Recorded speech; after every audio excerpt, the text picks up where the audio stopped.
안녕하세요. 오늘은 11강 실증주의 과학관에 대해 논의를 하겠습니다. 우리 강의 전체적으로 봤을 때 실증주의에 관한 논의가 앞에 서론을 빼고 거의 반 정도를 차지합니다. 그 이유가 대충 세 가지 정도 생각할 수 있는데, 첫 번째는 실증주의가 많은 사람들이 암묵적으로 받아들이고 있는 과학관이다. 그런데 잘 인식하지 못하고 있다 해서 논의할 필요가 있고요. 두 번째, 우리가 다룰 해석주의 과학관, 그 다음에 비판적 실제주의 과학관이 실증주의 과학관에 대한 비판, 반론적인 성격을 가지고 있습니다. 따라서 실증주의 과학관을 분명하게 논의하는 것이 그 다음에 논의를 하는데 배경이 된다라는 말씀 드릴 수 있고요. 세 번째, 아까 말씀드렸듯이 지금 하고 있는 거의 대부분의 계량 연구, 특히 가능하면 자연과학처럼 사회과학을 연구해야겠다라고 하는 분들이, 연구자들이 갖고 있는 과학관이 실증주의 과학관이기 때문에 철저히 논의할 필요가 있다라고 말씀드릴 수 있고요. 실증주의 과학관에 관해 대해서는 크게 세 부분으로 나누어서 논의를 할 수가 있습니다. 첫 번째, 실증주의적 과학관의 구성 요소가 무엇이냐 하는 거. 그 다음에 제가 주립게임 얘기를 했는데, 주립게임의 연구 절차를 바로 이 실증주의 과학관의 연구 절차와 관련시켜서 논의를 하는 거고요. 그 다음에 이제 그것을 논리를 비판해 보는 겁니다. 두 번째 파트로는 논리 실증주의에 관한 논의입니다. 처음에 실증주의 사회과학자들이 나름대로 연구의 방법을 논의했다면, 그것의 철학적인 근거를 지으려고 했던 사람들이 1920년대 후반부터 30년대 중반까지 비엔나에서 모였던 소위 비엔나 서클의 연구자들입니다. 이 사람들을 논리 실증주의자라고 부르고요. 그 다음에 이제 거기에 대해서 세 번째로 포퍼의 반증 가능성, 햄펠의 논리 경험주의를 논의할 텐데요. 포퍼와 햄펠은 바로 그 비엔나 서클에 같이 활동을 하면서 이것이 문제가 있다라고 하는 것을 강력하고 철학적으로 제시했던 사람들입니다. 그리고 현재 실증주의 과학관이라고 하면 바로 이 두 사람의 영향을 많이 받아서 논의가 되고 있습니다. 그래서 이렇게 세 부분으로 나누어서 논의를 하고, 오늘은 실증주의 과학관의 구성 요소와 연구 수행에 대해서 논의할 텐데, 우리가 전에 봤던 그림을 다시 한번 갖고 왔습니다. 현상이 있고 현상으로부터 경험적인 법칙, 경험적인 일반화를 우리가 형성을 하고, 그것을 다듬어서 이론적 법칙을 만든다. 이론적 법칙으로부터 가설을 도출하고 검증을 한다 라고 얘기를 하고 있죠. 관찰자, 과학자는 바로 현상을 보면서 모든 것을 생각한다 라고 말씀드릴 수 있고요. 이거를 다시 그 월터 월러스라고 하는 1971년에 사회학에 있어서의 과학의 논리라고 해서 당시에 가장 널리 읽히던 책에서 이렇게 도식화를 했습니다. 실증주의적 과학관의 핵심은, 그때는 실증주의적 과학관이라고 표현하지 않았습니다. 그냥 과학적 방법의 핵심은 이렇게 표현했죠. 실증주의 과학관이 곧 과학적 과학관이라고 전제를 했기 때문에 그런 거죠. 관찰이 있고 경험적 일반화, 이론, 가설이라고 하는 것이 핵심적인 구성 요소고, 연구 수행을 하는 데 있어서는 관찰로부터 관찰한 자료를 여러 가지로 정리를 해서 그것을 경험적 일반화를 하고, 경험적 일반화한 것은 경험을 바탕으로 하기 때문에 논리적으로 서로 맞지 않는 부분이 있을 수 있죠. 그것을 개념도 분명히 하고 주요 변수들 간의 명제를 구성하고 그 명제들의 관계를 정리하는 것이 곧 이론입니다. 그리고 그것으로부터 가설을 연역적으로 만들어 놓는 거죠. 이걸 논리적으로 따져보면 다시 그림을 이렇게 정리할 수가 있습니다. 관찰에서 귀납적 방법을 통해서 경험적 일반화를 하고, 이 경험적 일반화를 이론화, 논리적으로 모순되는 점이 없는지, 논리적으로 정연한지를 따져서 명제를 정렬해서 명제들이 잘 짜여진 집합, 현실을 설명하기 위한 잘 짜여진 명제들의 집합, 경험적으로 시험 가능한, 이것이 이제 이론이죠. 그리고 이 이론으로부터 연역 방법에 따라서 가설을 도출해내는 것입니다. 이러이러한 큰 포괄적 이론이 있으면 이러이러한 조건 하에서 다음과 같은 사건이 발생할 것이다. 가설을 만들어내는 거죠. 그 가설을 검증해서 그에 따라 새로운 또 관찰을 할 수 있다. 이것이 계량적 방법을 쓰는 사회과학자들이 거의 그대로 암묵적으로 명시적으로 따르는 방법이다 말씀을 드릴 수 있고요. 그래서 주요 용어를 다시 한번 새겨본다면, 관찰이라고 하는 것이 어떤 것이냐, 과학적 사고의 출발점은 일상 경험에서 마주치는 사건 및 사물을 관찰하면서 알게 된 문제를 풀기 위한 것이다. 따라서 관찰은 과학적 연구 방법의 출발점이다. 이 과학적 사고의 목표는 바로 이렇게 관찰 가능한 사물들 속에 있는 어떤 체계적인 질서를 발견하여서 관찰 가능한 그 사물을 이해하는 데 목표가 있다 말씀을 드릴 수 있고요. 이 과정에서 경험적 일반화의 과정을 거치는 거죠. 경험적 일반화라고 하는 것은 사물이나 사건의 속성 사이에 일반적인 연계가 있다고 주장하는 명제입니다. 여기서 주장이라고 표현한 것은 아직 그것이 얼마나 시험 가능한지 혹은 증명되지 않았기 때문에 일단 경험에 의한 일반화 이렇게 표현하는 거죠. 이때 우리가 듀르케임을 얘기하면서 논의했듯이 어떤 사건이 같이 하나가 올라가면 A가 올라가면 B도 올라간다. A가 올라갈 때 B는 반드시 내려가더라 하는 공변성, 동시에 일어나는 어떤 사건이라든지 동시에 나타나진 않더라도 사건이 이어서 나타나는데 특정한 관계가 있다 라고 하는 것에 대한 명제, 이것을 경험적 일반화라고 할 수 있습니다. 이러한 경험적 일반화는 기본적으로 둘 혹은 그 이상의 변인 간의 관계에서 관찰된 일률적 성질에 관한 명제다라고 표현할 수 있습니다. 유니포미티라고 하는 것은 그렇게 항상된 모습으로 나타난다는 얘기죠. 그것이 법칙적이냐? 아직 그렇지 않기 때문에 일률적으로 나타나는 모습이다 이렇게 표현하는 거고요. 고립된 명제라고 하는 것은 다른 관련된 개념들과의 연결을 아직 맺지 않은 상태다라고 말할 수 있겠습니다. 과학적 법칙은 이러한 경험적 일반화를 정립하고 정돈해서 나온 명제들입니다. 따라서 과학적 법칙 이론은 여기에서부터는 어떤 일정한 변함없는 관계를 도출할 수 있고 그런 관계에 대한 진술이다. 아까 경험적 일반화가 관찰된 사실에 나타나는 일관된 유니폼한 모습이라면 과학적 법칙은 invariance, 늘 그렇게 일어나는 관계가 형성되었을 경우에 거기에 대한 진술을 과학적 이론이라고 말할 수 있겠습니다. 그래서 경험적 일반화는 이론적 기초가 부족한 진술이다 이렇게 말할 수 있고요.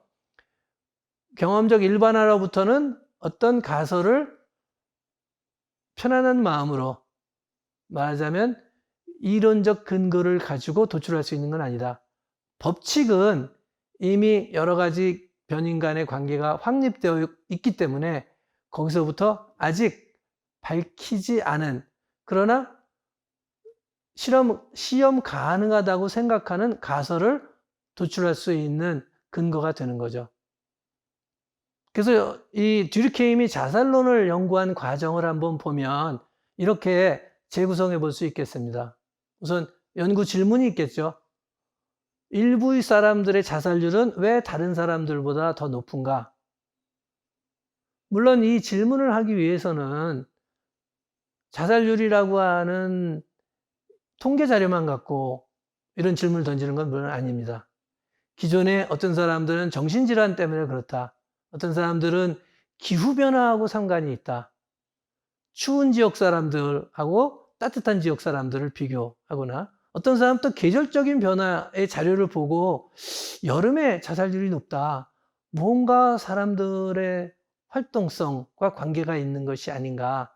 이런 다양한 개인적인 차원에서 자살률을 설명을 했는데 왜 다른가?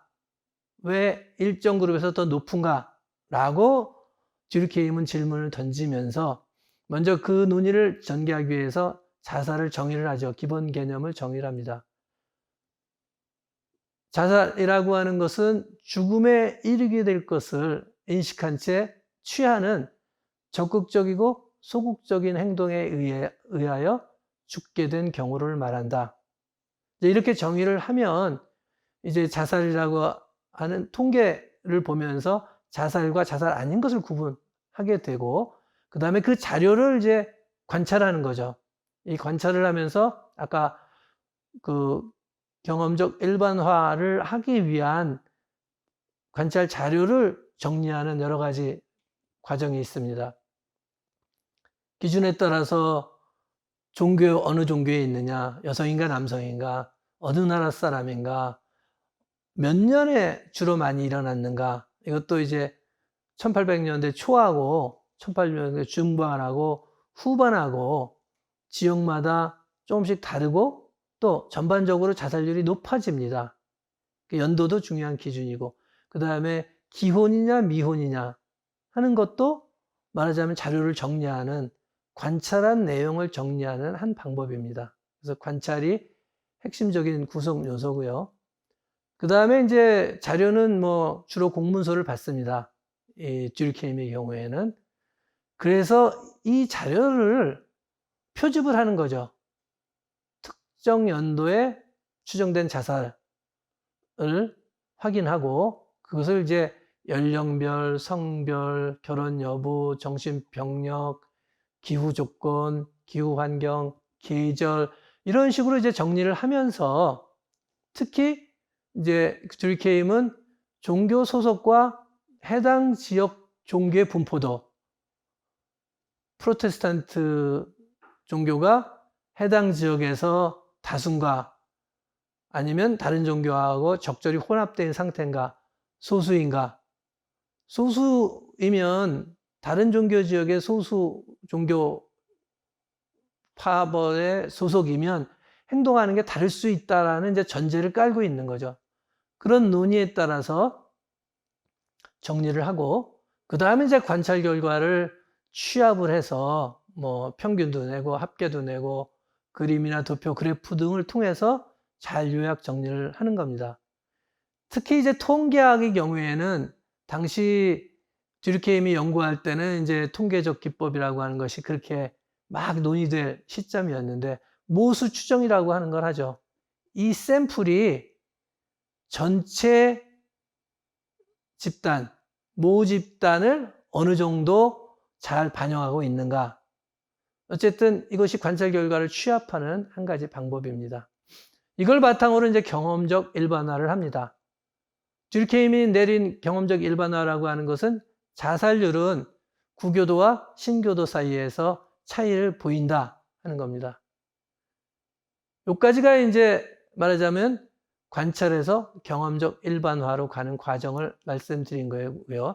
이 그림에서 보면은 관찰에서 귀납적 방법에 의해서 경험적 일반화를 가고, 이제 이 경험적 일반화는 정의도 명확하게 해야 되고, 일반화라고 하는 것, 경험적 일반화라고 하는 것이 하나의 주장이기 때문에 이 주장을 보다 더 의미 있게 만들기 위해서는 연관된 다른 변인, 몇 가지 변인들을 찾아내고 변인들에 관의 관계를 재정립하죠. 그래서 이제 하나의 이론을 만듭니다. 그래서 이 과정은 경험적 일반화에서 이론으로 가는 과정은 논리적 방법이다. 이렇게 말씀드릴 수 있고요.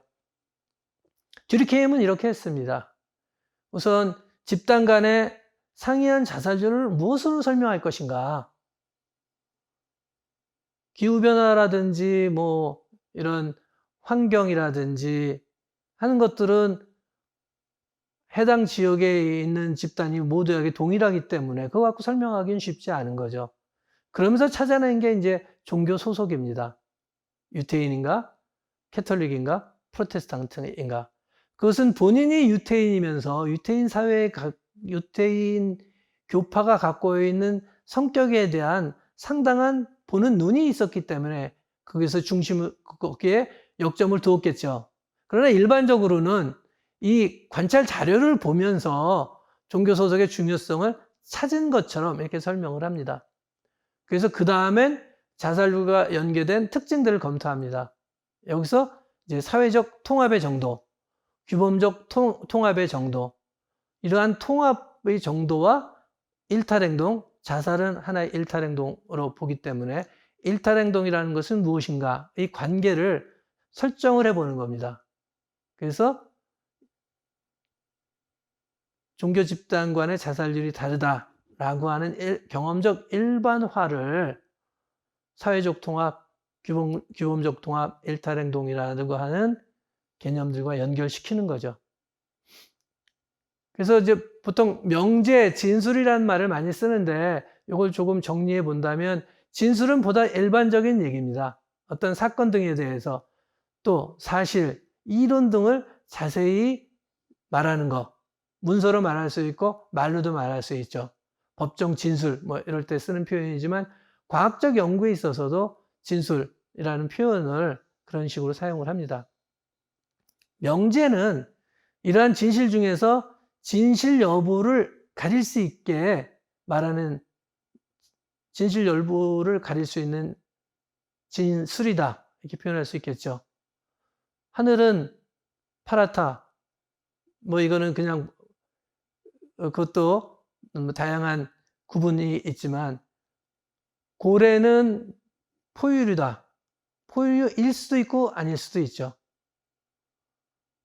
이것은 단순한 진술이 아니라 진실 여부를 따질 수 있는 진술이다라는 의미에서 고래는 포유류다라고 하는 것은 과학적 명제다 이렇게 표현할 수 있겠습니다. 그래서 이제 이론은 그러한 다수의 명제들을 설명하려고 하는 대상에 맞추어서 잘 정렬한 것이다. 그리고 이 이론으로부터는 가설을 연역하고 그 가설을 시험할 수 있도록 구체적으로 구체화된 명제다 이렇게 표현할 수 있겠습니다. 다시 듀리케임의 이 이론을 보면 첫 번째 경험적 일반화를 한 겁니다. 종교 가입, 종교 소속이라고 하는 것이 자살률과 관련이 있다. 그래서 그것을 자살률은 개인들의 사회적 통합의 정도가 아주 낮거나 중간인 경우 자살률과 사회적 통합은 역의관계를 갖는다 하는 것을 경험적 일반화를 찾아냈고, 그래서 이론화하는 과정에서 관련된 다른 개념들을 도입을 하면서 관계를 설정하는 거죠. 그래서 두 번째, 일탈행동의 발생은 개인들의 사회적 통합의 정도가 아주 낮거나 중간의 경우 개인들의 사회적 통합 정도와 역의관계를 갖는다. 그래서 자살률을 일탈행동이라고 하는 보다 추상화된 개념과 연결시킨 겁니다. 세 번째로, 사회적 통합은 그 정도가 아주 낮거나 중간의 경우 일탈행동의 발생을 역의관계로 유발한다. 인과 일탈행동의 발생의 원인이 된다 라고 진술을 하는 거죠. 그래서 일탈행동과 사회적 통합이 공변관계였다면 그 다음 단계로서는 이것을 보다 추상화시키면서 A가 B의 원인이다. 사회적 통합 정도와 자살 사이에는 원인과 결과의 관계가 있다라고 명제를 만드는 겁니다. 그래서 이러한 명제들을 다시 정리를 하면 일탈 행동의 발생은 이러이러한 조건에서 발생 정도가 높다, 낮다 이렇게 표현하는 거고요. 그것을 하기 위해서는 일탈 행동은 무엇이고 사회적 통합은 무엇이고 규범적 통합은 무엇이고 정확하게 정의를 정해주는 거죠. 그래서 둘게임의 이론을 다시 보면 일탈 행동의 발생에 관하여 다음과 같이 4가지 명제를 만들었습니다. 이 명제를 제대로 만들기 위해서는 각각의 중요 개념을 정의해야 되겠죠. 일탈 행동은 어떠한 것이다. 사회적 통합은 어떠한 것이다. 규범적 통합은 어떠한 것이다. 그래서 규범적 통합이라고 말하는데 A라는 사람과 B라는 사람이 다른 생각을 하지 않게 정의를 분명히 하고요. 따라서 다음과 같이 얘기를 합니다. 일탈 행동의 발생은 사회적 정도가 아주 낮거나 중간의 경우 사회적 통합 정도의 역의 비례 관계를 갖는다. 일정한 조건 하에서 일탈 행동과 사회적 통합의 관계. 사회적 통합 정도가 중간이거나 아주 높은 경우 사회적 통합 정도의 정의 비례 관계를 갖는다. 1, 2가 사회적 통합 정도가 낮거나 중간인 경우, 낮거나 높은 경우를 상정을 하고 이때 일탈 행동은 다르게 나타난다 라고 시험 가능할 분명한 명제를 제시하는 거죠. 3, 4번도 마찬가지입니다. 규범적 통합 정도가 낮거나 중간의 경우 규범적 통합 정도의 역의 비례 관계를 갖는다. 한편 규범적 통합 정도가 중간이거나 아주 높은 경우에는 일탈 행동의 발생은 규범적 통합 정도의 정의 비례 관계를 갖는다. 이렇게 이론을 구성한다는 걸 볼 수 있고요. 그 이론은 하나의 포괄 법칙으로 작용하면서 그 법칙으로부터 말하지 않은 그러나 생각해 볼 수 있는 가설들을 도출할 수가 있습니다.